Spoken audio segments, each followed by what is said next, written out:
Tezlon for Drop Top Tees. The subject today is modifications. When you first get a 124 Spyder, or any kind of sporty car for that matter, you may decide to start modding it. It's not a good thing to close your eyes and just jump in the pool, especially if you've never modded a car before. There are some hidden dangers and pitfalls to just blindly modding your car. Now, I know a lot of you are going to say, oh wow, everybody's putting this on their car, everybody's putting that on their car, I'm going to rush out and get it and do it too. And that's maybe work out okay, but you may find out later that you regret being so hasty. So what we're going to do is look at how to mod your car, specifically how to plan it and some of the pitfalls you may encounter if you don't take the time to research and plan before you start buying parts for your vehicle. Okay, so before you mod, even the most simplest mod, before you mod, set goals. Do the required research. When you start looking at mods, the things you discover may surprise you or change your mind about what you want to do. And then develop a plan. At that point, you can begin enacting your plan and modding your car. When I'm saying set goals, think about how you're going to use your car.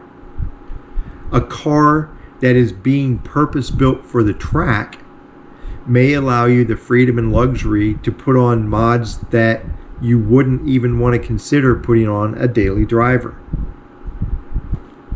If you're going to be a daily driver, you have warranty concerns, you have ride quality, all kinds of things that you wouldn't necessarily be concerned with if you're going to be going top speed on a track, competing for fastest lap times in, say, SCC type events, to where you're competitively racing. What are your goals for the end product? Track car, autocross, road rallies, sporty daily driver, show car, stancing it, JDMing it out with wide flare body kits and stuff like that. There's all different kinds of ways to build out your car. A lot of times they're hybrids. Like with Itzy, I'm creating a sporty daily driver that can still do well in car shows. So I'm kind of a mix of several different kind of genres. Understand where you're going with the car. If you don't know where you're going, it's going to be impossible to get there, and you're going to end up with a mishmash that doesn't achieve anything you want to achieve overall. What are your financial limits? You know how much you can afford to spend on mods. Don't create a grandiose plan that you're never going to be able to reach fruition with. Budget how much money you can spend a year, or how much money, say, I'm going to spend no more than $8,000. I'm not going to spend more than $3,000. Set your financial limits, and then Google all the parts out there. See what they do. And don't just go to the vendor sites and see what's available. You see something or you hear about something and you think, wow, that's a good idea, I want to do that. Go off the vendor sites, Google on the internet, what is a blow-off valve? What does it do? How does it work? How does it impact my engine or other aspects of my car? If I add undercarriage chassis strengthening things, how is that going to impact how my car drives? Because I'll tell you what, for everything you put on your car hopefully has a positive, otherwise you wouldn't put it on. Often there's one or two negatives that go with it. Understand what you're doing and how it's going to affect your car. For example, anything you put on your vehicle that's going to stiffen the chassis, tighten the suspension, make your car more able to handle corners at high speed, is going to degrade the ride quality that you have. So if your car is being primarily used as a daily driver, And once or twice a year, you're going to take it to Tail of the Dragon or Twisted Sisters or do a canyon run or something. It's probably not in your best interest to make the car handle like the best 124 Spider ever on turns, because it's going to punish you just driving around town. Understand the good, understand the bad.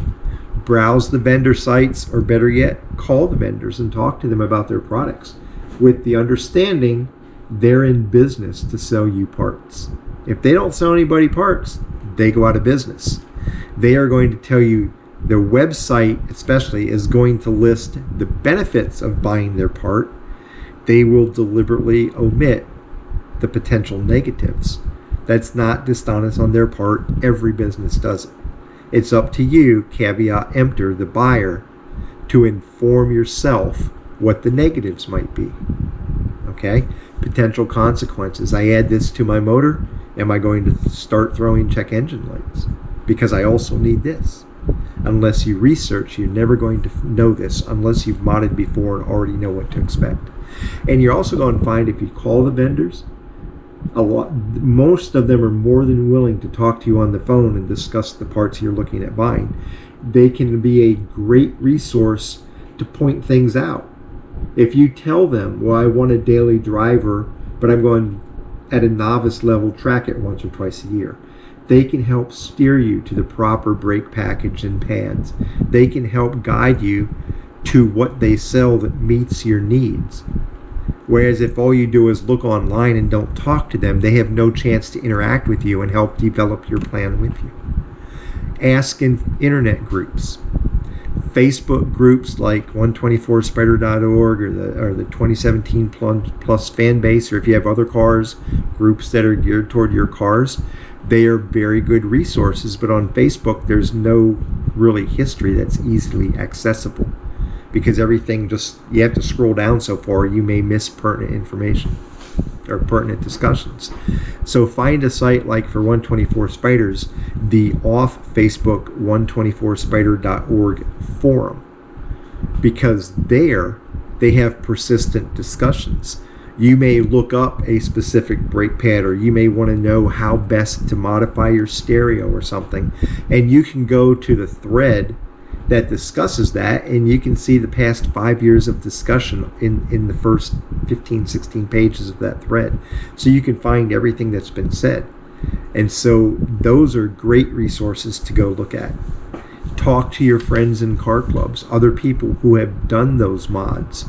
Well, did it work as well as you thought? What were the potential problems with it? What should I know about that I wouldn't think to ask?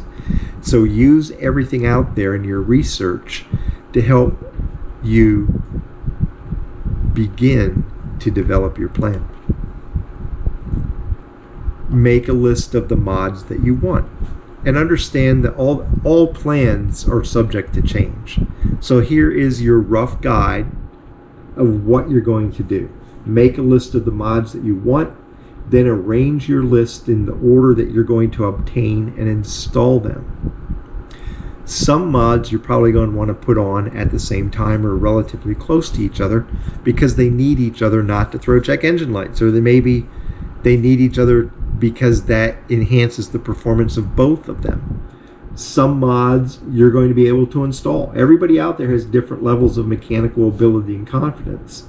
So identify which mods you're going to put on, which mods you're going to use a professional installation for. And as you approach the time where you're going to buy those mods, contact the shops that you want to use, or begin shopping for a mechanic to put those on for you. Some mechanics are more skilled at some things than others. So again, it's going to take research to figure out, who do I want to install this for me? Who's going to do this work well at a competitive price? That's something you want to include in your list as you go. Be on the lookout for sales when your upcoming mod purchases are about to occur. If you know you're going to buy a front-mounted intercooler in October, start watching it in August and September. If it goes on sale in September and it's like a 20% discount and you can afford it, buy it now. Don't wait till the price goes back up. Mods can be expensive, and if you can save money buying them, that makes buying your other mods easier. So plan ahead. If you have your plan developed, you can do this with much better outcomes, both financially and in terms of overall results. And I should say this, now we're going to go to after you mod, but while you're in the process of developing your plan, especially if you're going to be showing your car in shows, you want to present a consistent theme. Whether they're being concorso style judged or just other entrants in the show are voting for your car, which car wins each class. If you just have a haphazard presentation of mods, you're not going to get votes. People may look at it and be interested in your car. They probably aren't going to vote for it. The cars that win the awards are the ones that have mods that make sense together. A lot of people understand the mods at the car shows, the ones voting at least. And they're going to know, looking at your car, they're going to openly question why you put this on when you have this, or vice versa. Or they're going to be able to see that all these little stickers that are cool to you make absolutely no sense to most people, and they're going to appreciate what you've done. They aren't going to vote for it. So something to think about. If you're looking, especially if you're looking to go to car shows and win awards, you want to present a consistent theme, both in performance and cosmetic mods. So after you do a mod, the work's not done. Evaluate the installation. Evaluate the performance changes if it was a performance-oriented mod, and then look at, is it meshing with your other mods? And there's a couple of different ways that comes into play. How does it look and feel? Sometimes you think it's not going to affect ride quality when now you can actually feel every little pebble on the road. And it's a daily driver, and maybe you weren't expecting that. The feedback that you saw, research didn't say this, and now it's there, and it's like, wow, I'm going to have to change this. I may have to switch to a different tire because this is really cool when I go through turns, but it's way too loud otherwise, and the tread's wearing off way quicker than I thought for a daily driver, and I just don't like this. I'm going to have to switch in the future. Check all the fittings and fastenings after a week or two.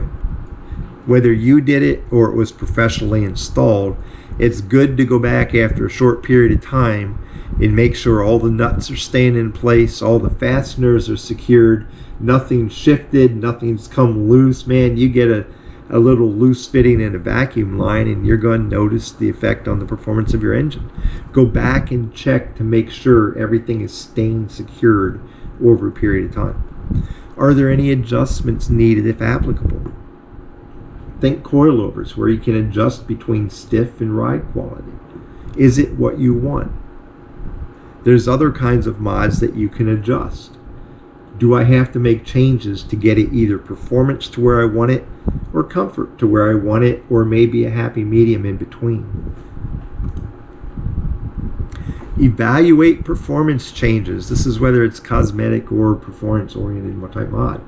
Is it doing what it said it would do? Vendors will tell you the best possible outcome, especially in terms of horsepower and torque gains.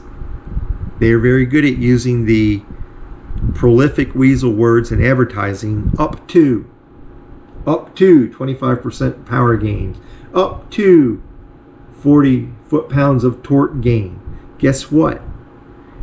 That, even when they have a dyno graph to show that it was achieved, was under absolutely best conditions, and it was the one run out of all they did that hit those numbers. They're going to present you the best possible outcome. Why? It's their job to make you interested and want to buy their product. That's what keeps them in business. They aren't going to show you the 40 other runs where they didn't hit even within 10 pounds of torque of that. They're going to show you the ultimate result, and they say up to. because that's their legal disclaimer that allows them to get away with saying it. They aren't lying to you. They said up to. They didn't say every time every car is going to see this. Evaluate what it's doing. Did it give you the performance gain you wanted?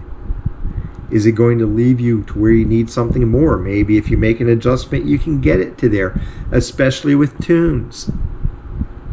In order to get the tune where you want it, you're probably going to have to work back and forth several times with the vendor. Whether you do data logs or whatever.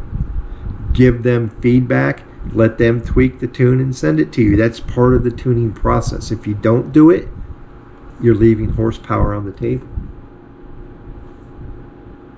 Is the performance level satisfactory? Sometimes you'll find out that even though it's doing exactly what it said, it's still not giving you the effect you wanted. Is the ride performance satisfactory? Okay, so I put these brand new lowering springs on my car. And I got really stiff ones because I think I want to race it sometime. But oh my God, now every time my wife gets in the car, she complains about how it's jarring her head, jarring her backbone. Every time we hit a smallest bump, it's too harsh of a ride. There's all kinds of mods, especially chassis related or suspension related, that are going to affect your ride quality. Tires will affect your ride quality. They may just boost the noise, but different tires, some tires provide better ride quality than others. So evaluate that, especially if you have somebody else in your family that uses the car. Discuss it with them. Don't just say, I'm king and this is what's happening, or I'm queen and this is what's happening. Make sure everybody's comfortable with what you're doing and where you're going in the mod you just did. Is it meshing with your other mods? Compatible, or did it just create some issues? Even cosmetically, okay? For example, I created the spider emblem. That if you follow my site, you may have seen the very first spider emblems I used. And I put them on the side of the vehicle in the same place where the original Pininfarina badge was. I did it as an homage to the original 124 Spyders that our car was designed after. And after I put it on there, it just didn't look as good as I thought it would. And then especially later on, when I redesigned my emblems, it didn't look the same as the emblems I put on my hood and trunk. So I had to take them off. Instead of just stubbornly leaving them there, and it's like, well, my idea, I designed them, and damn it, they're going to stay there. They're like, I want to present my car at car shows. Having these emblems that don't match the other emblems on my car isn't a good thing.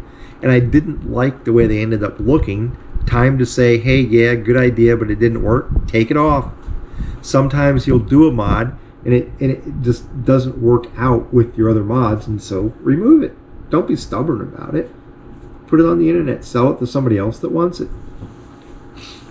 Sometimes you put on a mod, and it creates actual mechanical problems. When I put on my V4 air intake, now a lot of people put them on and have no issues. When I put mine on, it started creating check engine lights for air-fuel ratio mixtures. And I took it to my Dodge dealer, who's extremely mod-friendly, and he flat out told me, you're going to have to put a tune on it. If you're going to keep this on your car, I recommend you put a tune on it so you don't keep throwing this check engine light. And so sometimes that'll occur. You put something on, and maybe you put on one thing from one company and something else from another company, and they don't really work that well together. So you have to resolve those issues. Do you need to adjust or swap out something else? As I just said, putting on the air intake for me then required me to add a tune or take my intake back off unless I just wanted check engine lights constantly. Sometimes you need to adjust based on performance or ride quality. Sometimes you need to add a new mod to make the whole system in sync again. Does it fit into your theme the way you desire? Like I said with my spider badges, it didn't really work the way I wanted it to. Once it sounded good in theory, Once I put it on the car, I just didn't like the way it looked. Do not be afraid to change or say, hey, this isn't working. I want to switch my plan. So, congrats. You've added a mod. You've tweaked it. You've made it fit in the way you want. You've made it perform the way you want. You are now a snake bit modder. Because believe me, if you add one mod, you're going to add two. If you had 3 mods, you're going to add 4. If you had 5 mods, you're probably going to add 6 or 7. It may not be right away. It'll come back and bite you in the butt, and you'll see what I'm talking about. So, be aware. Never be afraid to alter your plan if something isn't working. Be open to new or better ideas. And remember, especially if you have a girlfriend, boyfriend, husband, wife, spouse, significant other, spend some money on them too. They have their own hobbies. They have their own passions. As much as you want to meet your goals with your car, they have goals of their own. Don't ignore their goals at the expense. Don't ignore their goals while you singularly pursue yours. If you want that relationship to continue to be healthy, there's all kinds of horror stories out there. You don't have to search hard to find them. There's all kinds of memes. They're as common as memes about losing 10mm sockets, about spending so much money on car parts that their spouses rebel. Don't put yourself in that situation. Spend some on your passion, spend some on their passion, keep everybody happy, and that will actually, in the long run, allow you to reach your end zone and create the vehicle that you want to create. So, if you like the video, thumbs up, hit subscribe. Next video in the series is going to be it's going to be more 124 Spyder specific, on a lot of the biggest vendors out there and where to go to find mods. And then it's going to include some vendors you probably never even thought about looking up. And then the final video in the series is going to be, I've hinted at this before, the single most important performance mod you can do on any vehicle. It's one I have not yet done on Etsy. I am about to. And when I do it, I will do a video on what it is and why it's one of the most commonly overlooked mod you can make, but yet it yields the very best results in performance driving. See you later.